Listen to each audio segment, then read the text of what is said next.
All right, we're doing a deep dive today into one of the most powerful narratives in the Qur'an, the story of the prophet Moses, specifically as it's told in the 27th chapter, Surah An-Naml. And we're not just going to skim the surface here. We are going verse by verse, digging into the incredible linguistic details and the profound theological insights that make this passage so absolutely compelling. So, here's our roadmap. We're breaking this down into 5 parts. First, we'll look at the surah's introduction. Then, we're going to follow Moses on his journey to that sacred fire.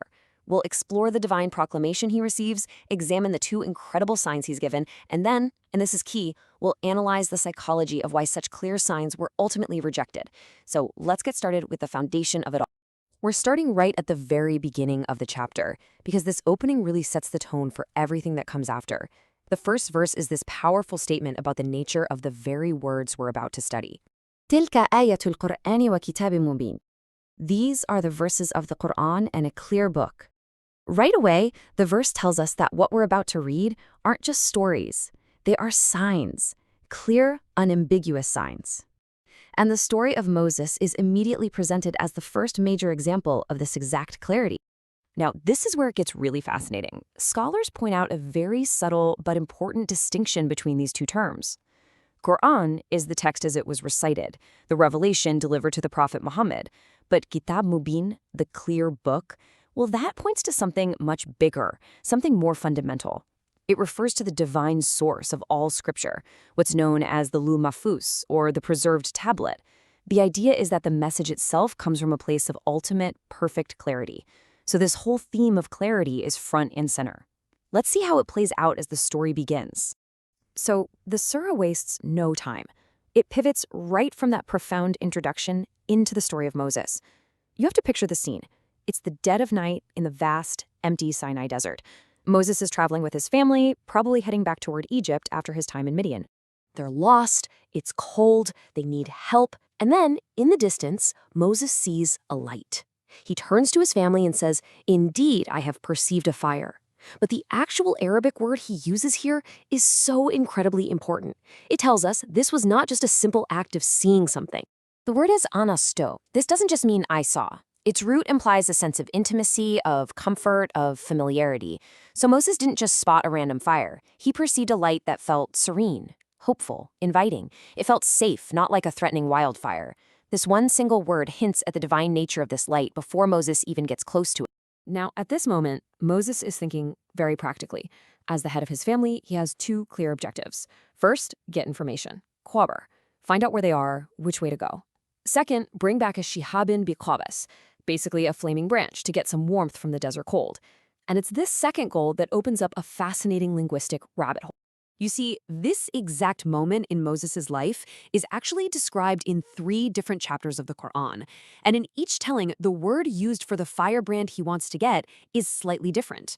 Now, this isn't a contradiction at all. It's a deliberate choice, a rhetorical variation that actually adds layers and layers of meaning. Okay, let's just look at the data side by side. In Surah Taha, the word is simply biqabas. In Surah Al-Qasas, it's jadwatin min an-nar. But here, in our chapter, An-Naml, we get this 2-word phrase, shihabin biqabas. Each of these has a very specific, distinct shade of meaning. And this is where that linguistic precision just shines. A qabas is just a generic piece of fire. A jadwa is more specific. It's a thick piece of wood, maybe a glowing ember, but not really flaming. But a shihab? That's a bright, flaming torch, something luminous. So the phrase used right here in An-Naml, shihabin biqabas, is by far the most intense and vivid description of the 3. It signals a brilliant source of light, which ties back perfectly to the surah's opening theme of a clear book and luminous signs. See how it all connects? So, as Moses approaches this strangely serene and intensely bright light, his entire reality is about to shift. He's moving from a man looking for simple directions and warmth to a prophet on the verge of receiving a divine mission. The narrative focus shifts from his human needs to the divine call itself. نودي أن بورك من في النار ومن حولها وسبحان الله رب العالمين. This is the very first thing he hears from this sacred space. And wow, it is packed with theology. Blessed is he who is in the fire and whoever is around it. So what does that actually mean? Okay, so classical scholars explain that man finnar, who is in the fire, is not saying that God's essence was physically located inside the burning bush. No, it refers to what theologians call a theophany, or in Arabic, a tajalli. It's a manifestation of God's divine light and presence.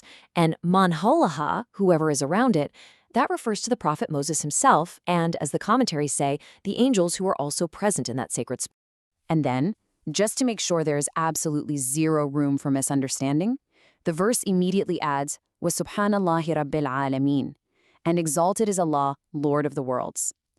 This phrase, subhanallah, is a declaration of God's absolute transcendence over his creation. It's like an immediate theological safeguard, making it crystal clear that God cannot be contained in time or space or a physical object like a tree or a fire. After that profound, almost philosophical opening, the address becomes intensely personal and direct. Ya Musa innahu anallahu al-azizul hakim. All the ambiguity just vanishes. The divine presence identifies itself with no room for doubt. O Moses, indeed it is I, Allah. And then it attaches two very specific divine names to that identification.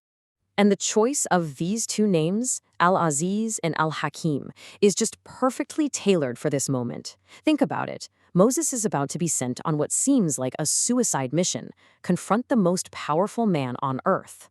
So he's told that God is Al-Aziz, the Almighty, the exalted in might. This is an assurance that the power to pull off miracles and overcome Pharaoh is guaranteed. And he is Al-Hakim, the all-wise, which means this whole plan, choosing Moses, the timing, the signs, it's all part of a perfect divine strategy. It's power guided by wisdom.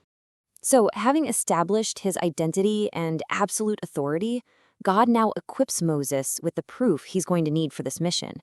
He's given two powerful, tangible miracles that just completely shatter the normal laws of nature. First up, the staff. Moses is told, throw it down, and when he does, he sees it moving as if it were a John. Now that word John is specific. It doesn't just mean any old snake. It refers to a thin, agile, incredibly fast-moving serpent. The sight was so shockingly real and terrifying that Moses had a completely human reaction. He turned and ran, didn't even look back. That detail is there to show us this was no parlor trick. The second sign involves his own hand. He's told to place his hand inside his cloak, and when he pulls it out, it's glowing, a brilliant white without any disease. The text is so careful to add that little detail to make it perfectly clear this isn't a symptom of some illness like leprosy. This was a manifestation of pure divine light, a sign of immense power. And it's really important to keep the big picture in mind here. These two incredible signs, the staff and the hand, were just the opening act. They were the first of what would become 9 clear signs presented to Pharaoh and his court, who are described as a Gomen Fasikin, a people just steeped in defiant rebellion against God. And this brings us to the climax of this whole sequence. Okay, you've seen these undeniable, nature-defying signs. How did Pharaoh and his people react? This is where the Qur'an gives us a truly stunning psychological diagnosis of denial. This verse is it's one of the most powerful psychological statements you'll find anywhere. وَجَحَدُوا بِهَا وَاسْتَيْقَنَتْهَا أَنفُسُهُمْ ظُلْمًا وَعُلُوًّا. It says they outwardly rejected the signs, while inwardly, in their own souls, they were completely certain they were true. Their denial didn't come from doubt. It wasn't a lack of evidence. It was a conscious choice, and it was driven by two very specific things: injustice and arrogance. Let's break this down meticulously. The verb used is thiqanat. It means a deep, unshakable internal certainty. Their souls knew. So their rejection, their jahodu, was a deliberate act of fighting against their own knowledge. So why? The Quran gives us 2 reasons. First, zulman, injustice. To accept Moses' message meant they'd have to stop oppressing the children of Israel. It meant justice. Second, uluwan, arrogance. It was about pride, power, and social status. To bow to Moses, who came from an enslaved people, meant giving up their sense of superiority and control. This was a political decision, not an intellectual one. And this is where the story leaves us, with this really profound and unsettling thought. The case of Pharaoh shows that it is entirely possible for a person to be absolutely 100% certain of the truth in their heart, and still choose to deny it with their words and actions. So the question it forces us to ask is this: what does that say about the sheer power of arrogance, of injustice, of the desire to protect our own status, that these things can be strong enough to make us fight against our own deepest convictions. It's a timeless conflict between what we know is true and what we're willing to admit.